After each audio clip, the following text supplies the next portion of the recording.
take some time to answer the email questions you've sent in.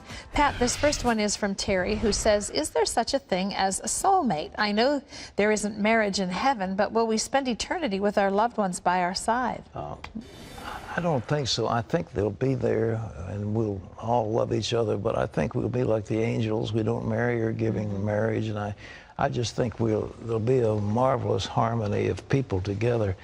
I don't know where that soulmate stuff came from. I mean, it's kind of nice to say, you know, I'm joined together, but it has no biblical validity that I'm aware of. It sounds sort of sweet, but it's not really. Right. It could lead to dangerous trouble. All right. This is a viewer who says, I live with someone who claims to be a Christian, but they often fly off the handle when they get mad, and they physically and verbally abuse me when they don't get their way. How is that being a Christian? Well, it's not being a Christian. I think, you know, the Bible says you have to die to self.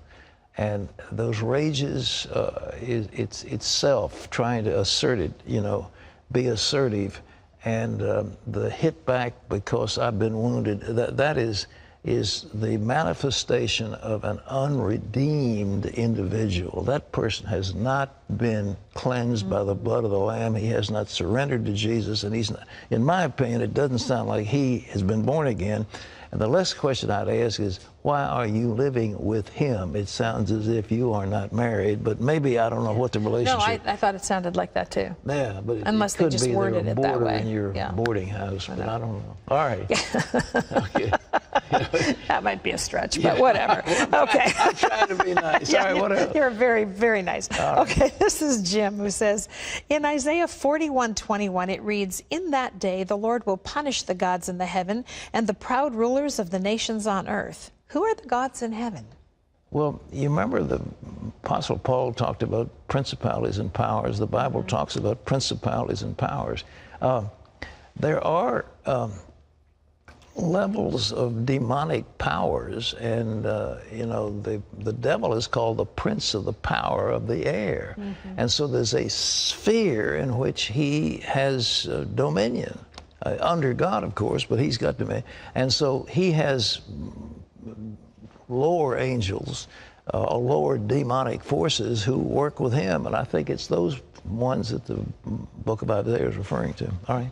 This is Lisa who says, my husband is bedridden and unable to attend to his needs.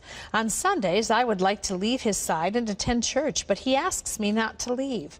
Will it be a sin if I don't go to church, or will God understand? I promise to stay with him in sickness and in health. I feel as if I'm making the wrong move either way. Look, we're not under legalism that we go to hell if we don't go to church. And it's not a sin.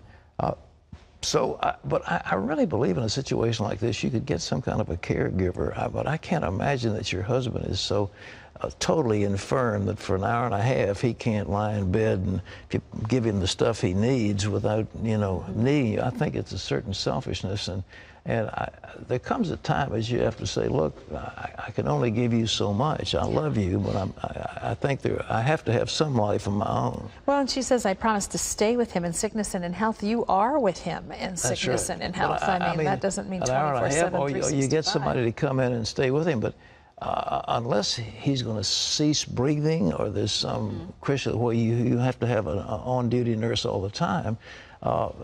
You know, in hospitals, you get in a bed and they leave you alone for a while. If you get in trouble, He may just not like the idea of someone else caring for him. Well, that's tough luck. I mean, he's got to, you know, that's selfishness.